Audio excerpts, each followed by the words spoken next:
Hello everyone, welcome to our YouTube channel. और आज की वीडियो में हम डिस्कशन करने वाले हैं कुछ important points related to Haryana Staff Selection Commission forensic science laboratory vacancy.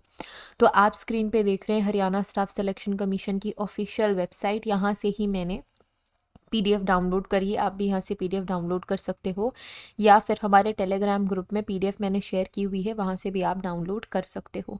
Telegram की लिंक आपको डिस्क्रिप्शन में मिल जाएगी। अच्छा, इंपॉर्टेंट चीज़ जो आज हम डिस्कस कर रहे हैं वो है रिलेटेड एक्सपीरियंस है। बहुत सारे एस्पिरेंट्स कंफ्यूज हो रहे हैं रिलेटेड टू एक्सपीरियंस कि कौन सा एक्सपीरियंस काउंट होगा, कौन सा एक्सपीरियंस काउंट नहीं होगा, किसे हम एक्सपीरियंस माने, रिसर्च एक्सपीरियंस क्या है, एनालिटिकल एक्सपीरियंस क्या है। तो ये सारी चीज़ें हम आज की वीडियो में स्पेसिफिकली डिस्कस करेंगे। अब आप स्क्रीन में देख रहे हैं ऑफिशियल पीडीएफ जो कि हमने हरियाणा स्टाफ सिलेक्शन कमीशन की वेबसाइट से ही डाउनलोड करी है। यहाँ पे स्क्रीन पे आप देख रहे हो number of post. Number of post मैंने ऑलरेडी डिस्कस किया हुआ है, बट एसेंशियल क्वालिफिकेशन में जैसे आप जाओगे तो बहुत सारी पोस्ट है जिसमें 1 year research experience, 1 year research experience और analytical experience in any one of the above mention subject लिखा हुआ है। ठीक है, तो सबसे पहले समझो ये 1 साल का रिसर्च एक्सपीरियंस क्या है। ठीक है, 1 साल का रिसर्च एक्सपीरियंस आपकी पीएचडी की हो सकती है। ठीक है, पीएचडी में हम क्या करते हैं, हम रिसर्च ही करते हैं। अगर आप पीएचडी ऑलरेडी कर रहे हैं और आपको 1 साल रिसर्च करते हो चुकी है, अगर आपको 1 साल पीएचडी में हो चुका है और हम ये मानेंगे कि आपने 1 साल का रिसर्च एक्सपीरियंस गेन कर लिया है, क्योंकि पीएचडी के कोर्स में आपको रिसर्च करना होता है। ऐसा नहीं है कि आपने पीएचडी ज्वाइन करा और जो आपका 6 मंथ का एजुकेशन वाला फेज़ होता है जिसमें आप रिसर्च मेथडोलॉजी पढ़ते हो, आरएम पढ़ते हो, अपना सब्जेक्ट स्पेसिफिक पढ़ते हो, वो सारी चीज़ें आप पढ़ रहे हो, तो ये फर्स्ट 6 मंथ में होता है। नेक्स्ट 6 मंथ 6 मंथ्स में होता है। नेक्स्ट 6 मंथ से आप रिसर्च शुरू कर देते हो, आप रिसर्च शुरू कर देते हो, आप पेपर पब्लिश करते हो, रिसर्च करते हो, आपके पास रिसर्च का डाटा भी होता है। ठीक है, तो आपके पास अगर 1 साल का रिसर्च एक्सपीरियंस है या फिर आपकी पीएचडी ऑलरेडी हो चुकी है, तो रिसर्च तो आपने करी है उस पूरे पीएचडी के कोर्स में, तो वो भी काउंट हो जाएगा। पर अगर आपको 1 साल पीएचडी के कोर्स में रिसर्च करते हो चुका है तो आप एलिजिबल है। ठीक है, ये तो हो गया रिसर्च एक्सपीरियंस, क्योंकि एस्पिरेंट्स कंफ्यूज हो रहे थे कि पीएचडी का रिसर्च एक्सपीरियंस होगा कि नहीं होगा। काउंट तो होगा, पीएचडी का रिसर्च एक्सपीरियंस आपको काउंट होगा if you are a independent researcher. ठीक है, मतलब आप पीएचडी नहीं कर रहे हो बट पिछले पास्ट 1 ईयर से अगर आप रिसर्च कर रहे हो किसी एक पर्टिकुलर सब्जेक्ट में, तो वो आपके पास उसका डाटा भी होगा, रिसर्च डाटा होगा। इस पूरे के पूरे कोर्स में आपने किसी न किसी जर्नल में पेपर पब्लिश करा होगा, तो उस 1 साल का रिसर्च एक्सपीरियंस भी यहाँ पे काउंट हो जाएगा। बट जैसे कि इस पूरे के पूरे पीडीएफ में बार बार लिखा हुआ है कि आपको आपका रेलेवेंट डाटा प्रोड्यूस करना पड़ेगा at the time of calling. जब आपने कॉल, जब एचएसएससी आपको कॉल करती है, आपने एग्ज़ाम दे दिया, एग्ज़ाम आप क्रैक कर लेते हो, तो जब आपका इंटरव्यू होगा, जब इंटरव्यू फेज़ आएगा या जब आप जाओगे, जब आपको बुलाया जाएगा आपके सर्टिफिकेट वेरिफिकेशन के लिए, तो आपको ये चीज़ बतानी पड़ेगी, रेलेवेंट डाटा आपको पब्लिश करना पड़ेगा, सॉरी प्रोड्यूस करना, वहाँ पे प्रपोज करना पड़ेगा, दिखाना पड़ेगा, बताना पड़ेगा। ठीक है, एनालिटिकल एक्सपीरियंस की मैं बात करूँ तो एनालिटिकल एक्सपीरियंस अगर आपने 1 साल लैब में काम किया है, और कौन कौन से सब्जेक्ट के अंदर आपको किया होना चाहिए, zoology, botany, biochemistry, anthropology, physical, forensic science, human biology from any recognized university. तो पीएचडी भी अगर आप इन गिवन सब्जेक्ट्स में कर रहे हो तभी आपका 1 ईयर का रिसर्च एक्सपीरियंस काउंट होगा, क्योंकि यहाँ पे स्पेसिफिकली मेंशन किया हुआ है कि अबव मेंशन सब्जेक्ट्स में अगर आपके पास एक्सपीरियंस है। ठीक है, अब आ जाते हैं एनालिटिकल एक्सपीरियंस में। एनालिटिकल एक्सपीरियंस क्या है, अगर 1 साल आपने लैब में काम किया है, ठीक है, वो ट्रेनिंग हो सकती है कि आपने 1 साल की ट्रेनिंग करी है, उसका सर्टिफिकेट आपके पास होगा। बेसिकली ट्रेनिंग में भी आप लैब में काम कर रहे हो ना, तो उसका एक्सपीरियंस भी यहाँ पे काउंट होगा, वो एनालिटिकल एक्सपीरियंस की कैटेगरी में आएगा कि आपने लैब में वर्क किया है, लैब वर्क किया है। और कौन सा लैब वर्क होना चाहिए, इन सारे सब्जेक्ट्स में, ये जो यहाँ पे मेंशन सब्जेक्ट्स हैं, इन सब्जेक्ट्स में अगर आपने लैब में काम किया है 1 साल, चाहे वो ट्रेनिंग के पर्पज़ से किया हो, चाहे वो आप जॉब के पर्पज़ से कर रहे हो, चाहे आप किसी भी पर्पज़ से कर रहे हो, उस पर्पज़ से अगर आपने 1 साल लैब में काम किया है, 1 साल लैब में बिताया है, तो वो 1 साल का एक्सपीरियंस ही काउंट होगा।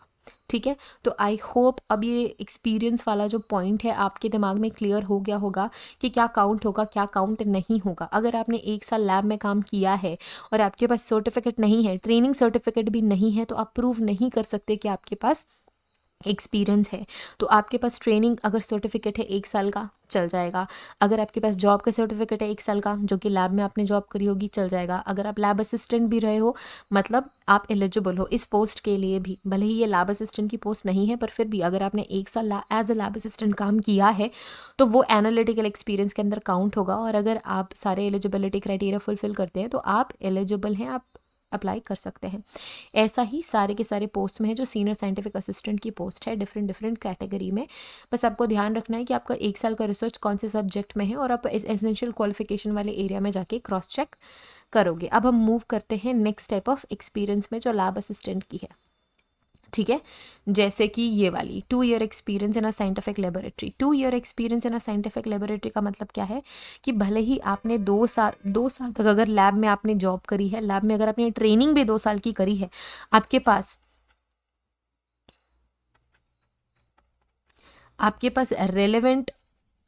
पास रेलेवेंट सर्टिफिकेट्स हैं, चाहे वो ट्रेनिंग का सर्टिफिकेट हो, जॉब का सर्टिफिकेट हो, तब फिर आप एलिजिबल रहोगे। यहाँ पे 2 साल का एक्सपीरियंस मांगा है ना साइंटिफिक लेबोरेटरी इन सारे सब्जेक्ट्स में। साइंटिफिक लेबोरेटरी कोई सी भी लेबोरेटरी हो सकती है, चाहे वो प्राइवेट हो चाहे वो गवर्नमेंट हो।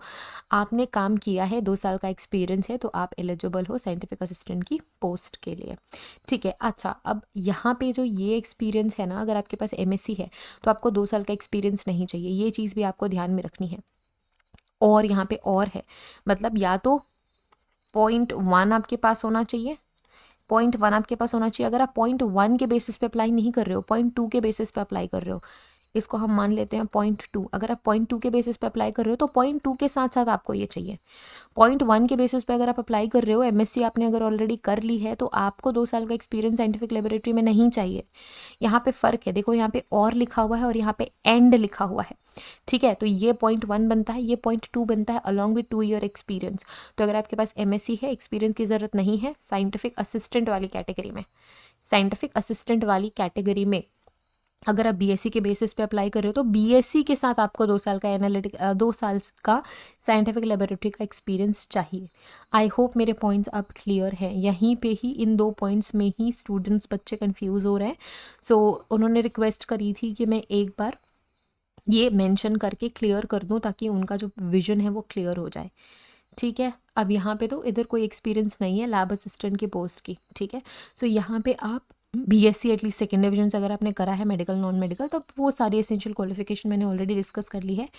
जो यहाँ पे कंट्रोवर्सी वाला पॉइंट था, जो स्टूडेंट्स को कंफ्यूज कर रहा था, जो एस्पिरेंट्स को कंफ्यूज कर रहा था, वो यहीं पे का ही पॉइंट था। आई होप अब सारे पॉइंट्स क्लियर हो गए हैं। अगर अभी भी आपको कुछ भी नहीं समझ में आ रहा है तो आप हमें कांटेक्ट कर सकते हैं। व्हाट्सएप सपोर्ट नंबर आपको डिस्क्रिप्शन में मिल जाएगा, आप हमें टेक्स्ट कर सकते हैं। और एक और बहुत इंपॉर्टेंट बात, हमने क्लासेस ऑलरेडी शुरू कर दी हैं फॉर ऑल द ग्रुप्स। जो यहाँ पे डिफरेंट डिफरेंट कैटेगरी है, इन डिफरेंट डिफरेंट कैटेगरी के बेसिस पे आपको क्लासेस मिल जाएंगी हमारी ऐप में, जो कि आप ज्वाइन कर सकते हैं। और अभी अर्ली बर्ड्स के लिए 500 रुपीज़ का कूपन भी आपको मिल रहा है। अगर आप अर्ली सब्सक्राइब करते हैं, अर्ली ज्वाइन करते हैं तो आपको फ्लैट 500 रुपीज़ ऑफ मिलेगा। कुछ टाइम के बाद में अर्ली बर्ड्स वाला जो ऑफ़र है, ये जो ऑफ़र है वो ख़त्म हो जाएगा। उसके बाद आपको किसी भी तरीके का कोई कूपन नहीं मिलेगा, कोई डिस्काउंट नहीं मिलेगा। उसके बाद फिर ये कूपन एग्जॉस्ट हो जाएगा। तो अगर आप प्लान कर रहे हो ये एग्ज़ाम देने की, अगर आप प्लान कर रहे हो कि जॉब लेनी है फॉरेंसिक साइंस लेबोरेटरी में अंडर HSSC, तो आप हमारी क्लासेस ज्वाइन कर सकते हैं। अर्ली बर्ड्स के लिए, अर्ली स्टूडेंट्स के लिए, अर्ली बर्ड्स का जो कूपन है वो अवेलेबल है हर एक कोर्स में जो हरियाणा स्टाफ सिलेक्शन से रिलेटेड है। तो आपको टाइम वेस्ट नहीं करना है, एप्लीकेशन डाउनलोड करना है। एप्लीकेशन की लिंक भी आपको डिस्क्रिप्शन में मिल जाएगी। आपको टाइम वेस्ट ना करते हुए ज्वाइन करना है ताकि आपको 500 रुपीज़ ऑफ मिल सके और आपको सब कुछ वहाँ पे मिल जाएगा। वीडियो लेक्चर कोर्स आपको मिलेंगे, PDF नोट्स आपको मिलेंगे, कोई भी बुक रेफ़र करने की ज़रूरत नहीं है। सैम्पल MCQ आपको मिल जाएंगे, सैम्पल MCQs आपको मिल जाएंगे, मॉक पेपर्स आपको मिल जाएंगे, और इससे आपकी कंप्लीट प्रिपरेशन हो जाएगी, आपकी हो जाएगी और आप एग्ज़ाम ज़रूर क्रैक करेंगे। तो don't forget to join our classes and start your preparation from today. जल्दी ही आप एप्लीकेशन फॉर्म फिल करने कि आपको मोहलत मिल जाएगी, जल्दी आप एप्लीकेशन फॉर्म फिल कर पाएंगे। सो प्रिपरेशन आपको अभी से शुरू कर देनी है। मैंने ऑलरेडी सिलेबस शेयर किया हुआ है टेलीग्राम में भी और आप डाउनलोड भी कर सकते हैं, सिलेबस आप देख सकते हैं। सारा का सारा सिलेबस आपको कवर हो जाएगा हमारे गिवन कोर्सेस में. So don't forget to join our classes and thank you so much for watching this video. If you have any question, query और डाउट, टेक्स्ट अस और you can comment it down below. हम वहीं पे ही उसे clear कर देंगे. Thank you so much everyone for watching this video. Have a great day ahead. Take care of yourselves and see you guys in the next video. Till then, take care. Bye bye.